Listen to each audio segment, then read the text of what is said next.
और हॉस्पिटल की कंडीशन आप देखिए, जिस बिस्तर पे बंदा लेटा है वो बिस्तर भी ना पाक, जो चादर इसके नीचे बिछी है वो चादर भी ना पाक, जो कपड़ा कॉटन का इसको पहनाया गया है वो कपड़ा भी ना पाक, आईसीयू में रखने के बाद मुंह पे ऑक्सीजन लगा दिया गया। अब कोई भी अपना उसके अंदर नहीं जा सकता, पूरे का पूरा स्टाफ ऐसा पुराना मानना, आज डॉक्टरों की कमी नहीं है। एमबीबीएस रोड पे अगर आप निकले तो 8-10 आपको तख्तियां एमबीबीएस की लगी मिल जाएंगी, 8-10 तख्तियां। एमबीबीएस भी बहुत बने और बीयूएमएस भी बहुत बन गए, मगर अफसोस कि कोई इंसान न बन सका। जिस हॉस्पिटल में आप जाइए उल्टी छुरी से गले काटे जा रहे हैं। दुनिया इतनी जालिम हो चुकी है, पैसा ही असल हो चुका है। पैसा कमाने के लिए लाशों के ऑक्सीजन लगाने के बाद 3 दिन तक उन्हें रख करके पैसा वसूल किया जाता है और 3 दिन के बाद कहा जाता है ये मर चुका है, अपनी लाश ले जाइए। जब फैमिली वाले लेने के लिए आते हैं तो उसी हॉस्पिटल का एक मेंबर आके कहता है लाश बाद में मिलेगी, पहले आपको इसकी टोटल फीस जमा करनी पड़ेगी। इलाज नहीं हो रहे, अब लाशों के सौदे हो रहे हैं। मैं तो अक्सर कहा करता हूं यार, अगर तुम्हें यह लगे कि कोई बंदा मरने वाला है तो उसे हॉस्पिटल न लेके जाना, उसे पाक से बिस्तर पे अपने घर में लेटा देना। कम से कम अगर चैन से जी ना सका तो चैन से मर तो सकता है। लेकिन हम करते क्या है, 2 बातें हमें खा जाती हैं। एक तो यह कि अगर हॉस्पिटल ना लेके गए तो दुनिया क्या कहेगी, दूसरा यह कि ये घर में खांसे का बच्चों को तकलीफ होगी, ये सोच करके हम हॉस्पिटल लेके भागते हैं। और हॉस्पिटल की कंडीशन आप देखिए, जिस बिस्तर पे बंदा लेटा है वो बिस्तर भी ना पाक, जो चादर इसके नीचे बिछी है वो चादर भी ना पाक, जो कपड़ा कॉटन का इसको पहनाया गया है वो कपड़ा भी ना पाक, आईसीयू में रखने के बाद मुंह पे ऑक्सीजन लगा दिया गया। अब कोई भी अपना उसके अंदर नहीं जा सकता, पूरे का पूरा स्टाफ ऐसा है जिसे कलमा तो बड़ी बात है, इस्लाम तक नहीं आता। मुझे बताओ अगर रूह निकलने लगे कितनी बेबसी की मौत होगी, जहां रहमत के फरिश्ते तक ना आए।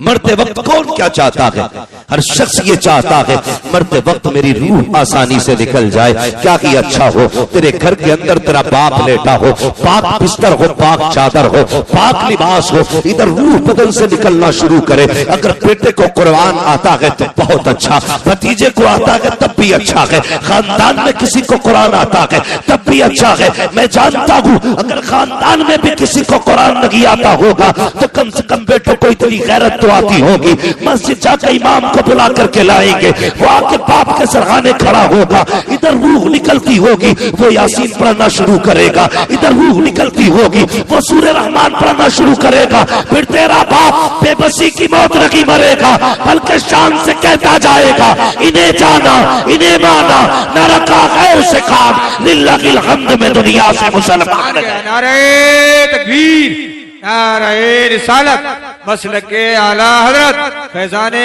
कुरान मुफ्ती हम्माद रजा साहिब क़िबला। मैं कहता हूं पढ़ो और आगे बढ़ो, कम से कम। मैं एक बात बता दूं, खुदा की कसम खा के कहता हूं, इससे बड़ी कसम कोई नहीं, अल्लाह ने मुसलमान के सीने में रहम रखा है, मुसलमान के दिल में रहम रखा है। वो कितना भी बड़ा दुनियादार हो जाए, किसी न किसी गोशे में रहम रहता है जी। अगर आपका बेटा एमबीबीएस होगा, कुछ नहीं बीयूएमएस ही हो जाए, कोई गरीब रोता हुआ आएगा तो कभी मुस्तफा के नाम पे उसे फ्री दवा मिल जाए, कभी हुजूर के नाम पे उसका फ्री इलाज हो जाए।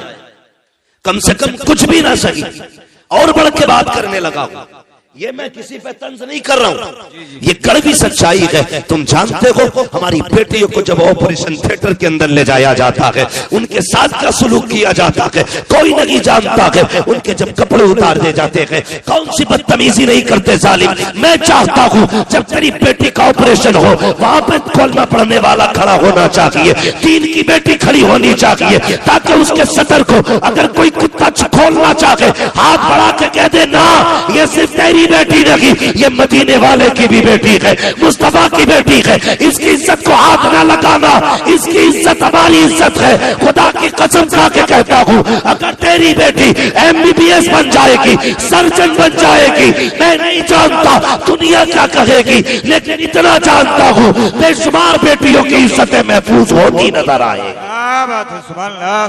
बहुत और आगे बढ़िए। बहुत अलग नजरिया रखता हूं मैं, पढ़ो, मैं मुखालिफ नहीं तालीम का।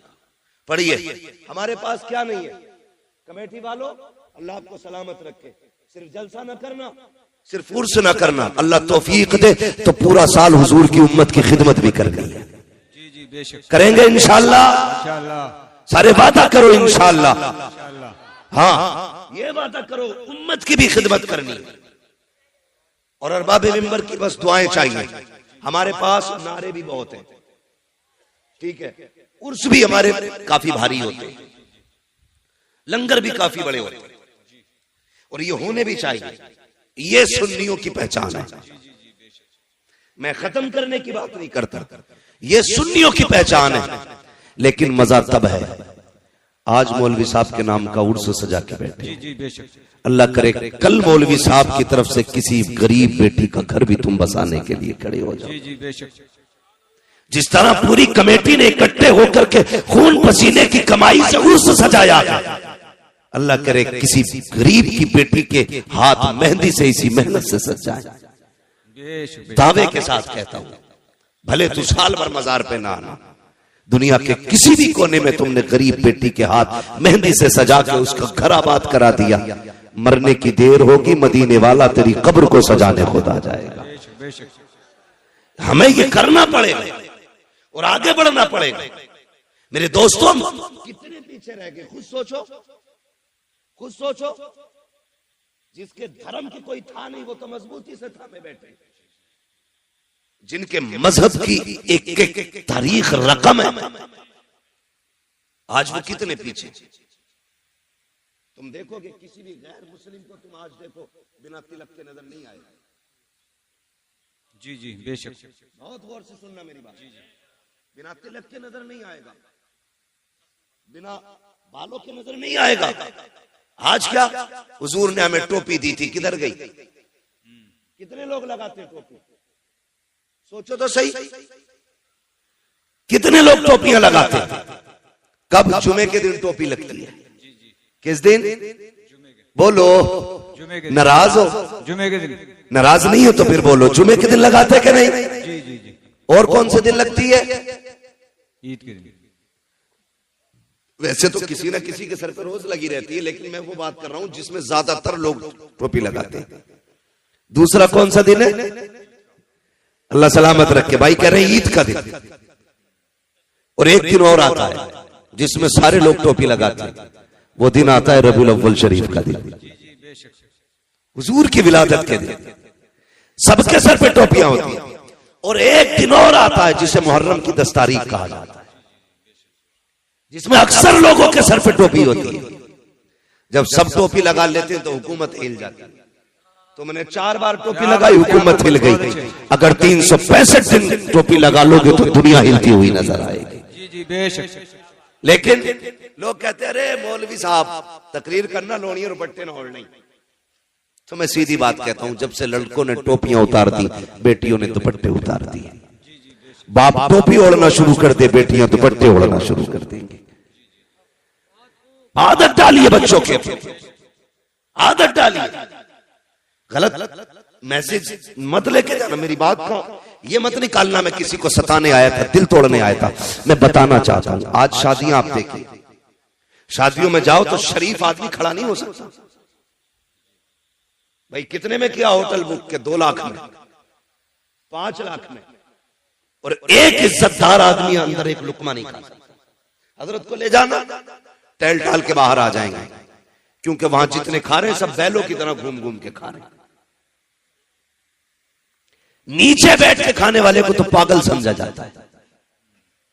और अजीब लोगों का सिस्टम है। एक ने तो कारी असगर साहब एक ही प्लेट में बिरयानी भी डाली, कोरमा भी डाला, जर्दा भी डाला, कोल्ड ड्रिंक थी, वो दूसरे हालात में पकड़े पड़ा। अब वो खाए कैसे? हालात देखिए। जी जी बेशक। और प्लेटें वो कई जगह पे फाइबर वाली, वो फटी कपड़ों पे। बारात आफत में बदल गई। बेशक। हमने 4-4 लाख के मैरिज हॉल तो किए, हमने 10 रुपए का दस्तरखान नहीं बिछाया। हमने 10-10 लाख लगा करके दुनिया की शोहरतें हासिल की। क्या कि अच्छा होता जमीन पे बैठ के मुस्तफा की सुन्नत को जिंदा किया होता। क्या कि अच्छा होता। लो एक बात और बता दो, जो खड़े होके खाते हैं उनकी बरकतों का मामला ये है, उसमें डबल खर्चा आता है। जो बैठ के खाते हैं उसमें आधा खर्चा आता है। लोग कहते हैं ये फेंकने में जाये हुआ है। मैं कहता हूं नहीं, तुमने सुन्नत मुस्तफा छोड़ी इसलिए बरकतें उठा दी गई। तू बैठ के खा, खुदा की कसम जितने खाने में एक बारात का भला होगा उतने खाने में अल्लाह 2 बेटियों के घरों को आबाद करेगा। नारे तकबीर, नारे रिसालत, मसलक के आला हजरत मुफ्ती हम्माद रजा साहिब क़िबला। बात खाने की आ गई तो एक और कह दूं, कार्ड आता कार्ड, एक आदमी की दावत है तो मोटरसाइकिल पे 3 बैठ के जाते हैं। समझ रहे मेरी बात? ये बात गौर से सुनना।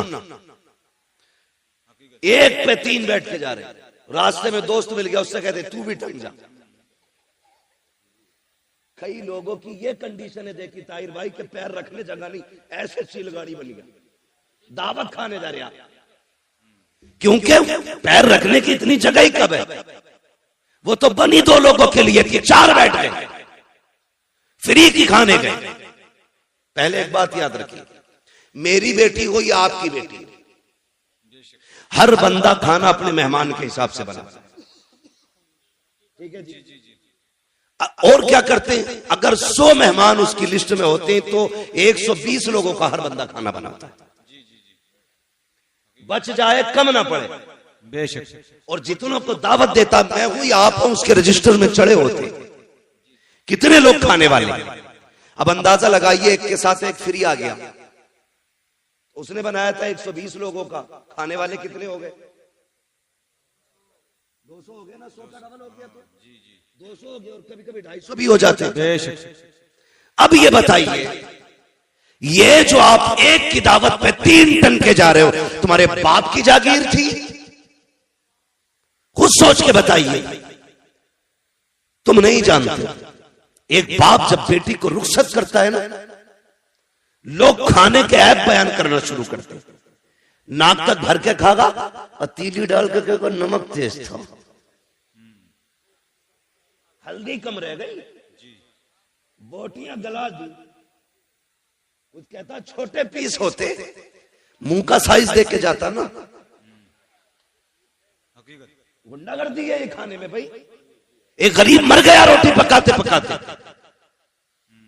तुम किसी के खाने को खाने के बाद कहते हो इसका चावल कच्चा था, नमक तेज था, मिर्च ज्यादा थी, हल्दी कम डाली गई, तेल ज्यादा था। और यार कितना बोलने से पहले जरा पंडाल में जिधर खाना चल रहा है उधर देख तो सही। किसी कोने में बेटी का बाप गर्दन झुकाए खड़ा होगा, वो देख रहा होगा, वो दिल में कहता होगा मालिक रोटी कम ना पड़ जाए, मालिक शोरबा कम ना पड़ जाए। किसी कोने में खड़े होके कहता है या अल्लाह आज इज्जत रख लेना, तुझे क्या पता तेरी नजर में तो एक वक्त का उड़द गोश्त है। उस बाप से पूछ उसने इस उर्दों के लिए कितने दिन ओवर टाइम ड्यूटी की है, उससे पूछ एक वक्त के खाने के लिए उसने कितनी रातों में उठ उठ के मजदूरियां की है, उससे पूछ उसने कितनी मेहनत से एक बारात का खाना बनाया है। जब से बेटी पैदा हुई है इसने नए कपड़े पहनना छोड़ दिए थे, जब से बेटी घर में आई थी इसने घी दूध खाना छोड़ दिया था, जब से बेटी घर में आई थी इसने अपने शौक खत्म कर दिए थे। और तू कहता है खाने में कमी रह गई है। और शर्म कर, शर्म कर,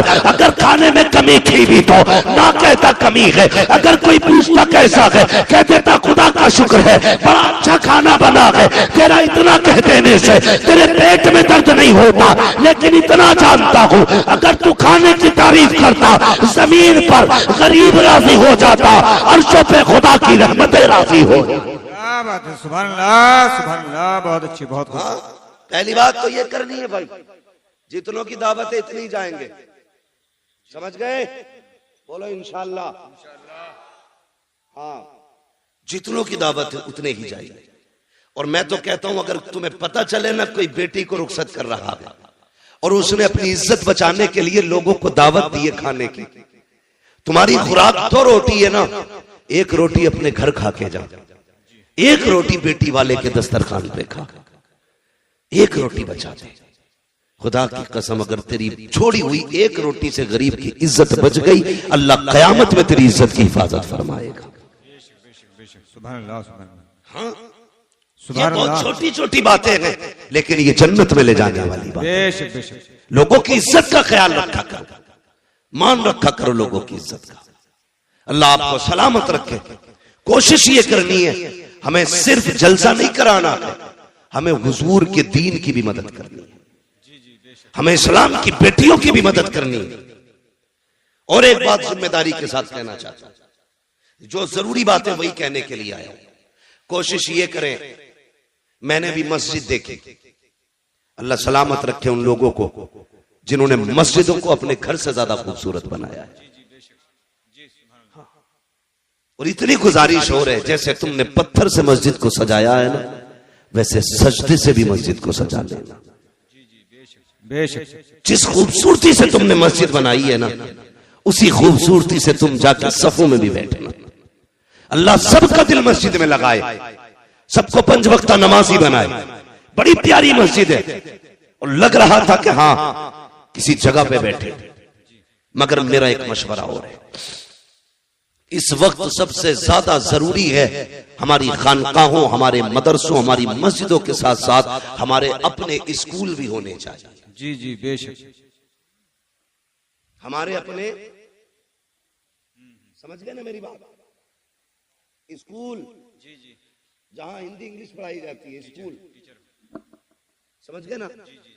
खानकाहों के साथ साथ हमारे अपने स्कूल भी होने चाहिए। इस वक्त हमें मुस्लिम कहां खड़ी है? एक ऐसे दोरागे पे कौम मुस्लिम खड़ी है कि तबाही के अलावा कोई रास्ता नहीं। बेशक, या तो आप अपनी बेटी को जाहिल रखिए और या फिर आप बेटी से हाथ धो बैठिए। बस 2 रास्ते हैं तुम्हारे पास। समझ रहे मैं क्या कहना चाह रहा हूं? या तो जाहिल रखिए आप बेटी को, अगर बेटी को बचाना चाहते हो तो जाहिल रखिए, और पढ़ाओगे तो खो बैठोगे। इसकी वजह यह है कि हमारे अपने स्कूल नहीं है, हमारे अपने कॉलेज नहीं है। लोग कहते नहीं नहीं कोई बात नहीं है, बेटी पे पूरा एतमाद है। मैं बेटियों तक एक बात पहुंचाना चाहूंगा, खुदा की कसम सुनो, दुनिया में जो तुम्हारा बाप तुमसे प्यार कर सकता है वो तुमसे कोई प्यार नहीं कर सकता। बेशक बेशक, लेकिन कमी क्या की हमने?